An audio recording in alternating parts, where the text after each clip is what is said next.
Olá, meus queridos, minhas queridas, vamos nos preparar para o domingo.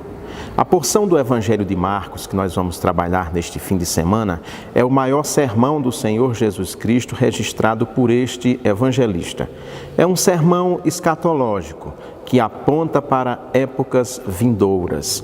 Assim diz o texto: quando saía do templo, um dos seus discípulos lhe disse: Mestre, olha que pedras, que edifício.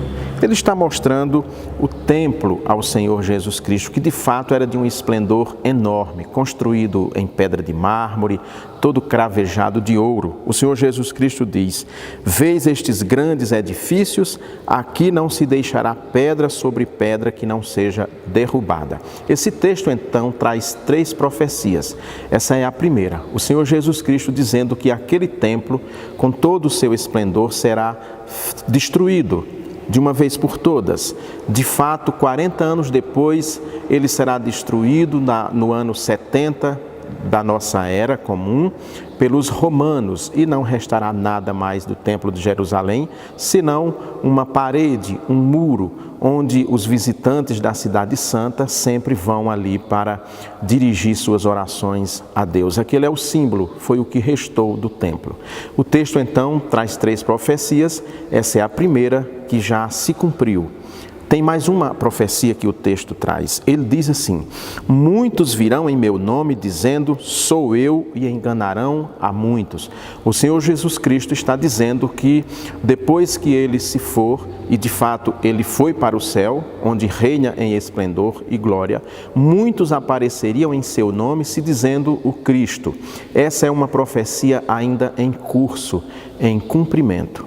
Aqui e acolá se levantam lideranças religiosas, fazendo profecias, tendo visões, se equiparando muitas vezes ao próprio Senhor Jesus. Alguns se autodenominarão apóstolos, outros profetas, todos em nome do Senhor Jesus, mas ele nos alerta, dizendo que este é um sinal do fim, e esses, na verdade, que assim se levantam, em vez de serem mensageiros de Cristo, mensageiros do Evangelho, são, na verdade, pessoas que estão se levantando contra o próprio Cristo. Essa é a segunda profecia desse texto e que está em curso. Dia após dia, nós vemos que pessoas se levantam em nome do Senhor Jesus, fazendo profecias absurdas.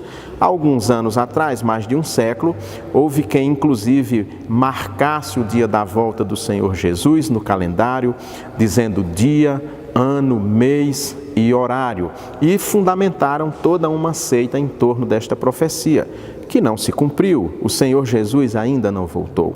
Mas nesse texto há uma terceira profecia, esta ainda não se cumpriu plenamente. Ele diz assim: sereis odiados por todos por causa do meu nome, mas quem perseverar até o fim, esse será salvo. O Senhor Jesus Cristo está se referindo aqui a uma grande perseguição que haverá àqueles que o seguem.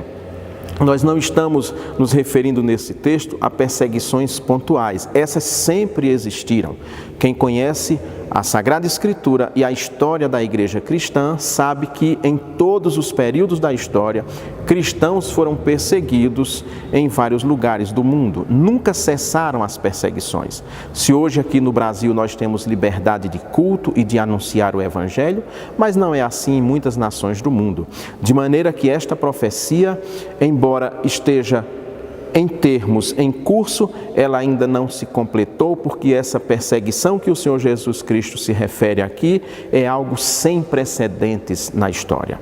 Esse texto, então, que aponta para o futuro, ele nos faz lembrar que também não é o momento, nem é a ocasião para ficarmos alarmados, enlouquecidos. O que acontece hoje é porque, como nós temos meios de comunicação muito mais eficazes, muito mais rápidos do que tínhamos há 100 anos atrás, nós temos notícias de cristãos sendo perseguidos a todo momento no mundo inteiro.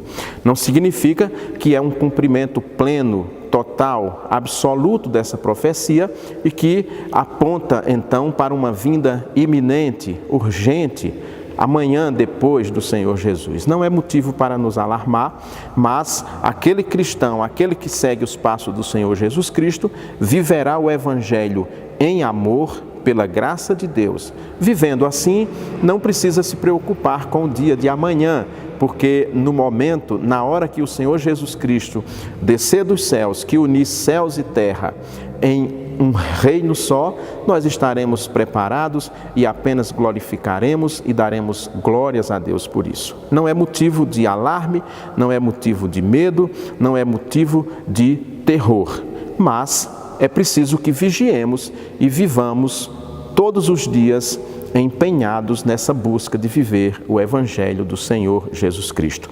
Por isso que o título da mensagem é Fim de um Mundo. Aleluia! Nós diremos isso, fim de um mundo, aleluia, quando o Senhor voltar. Maranata!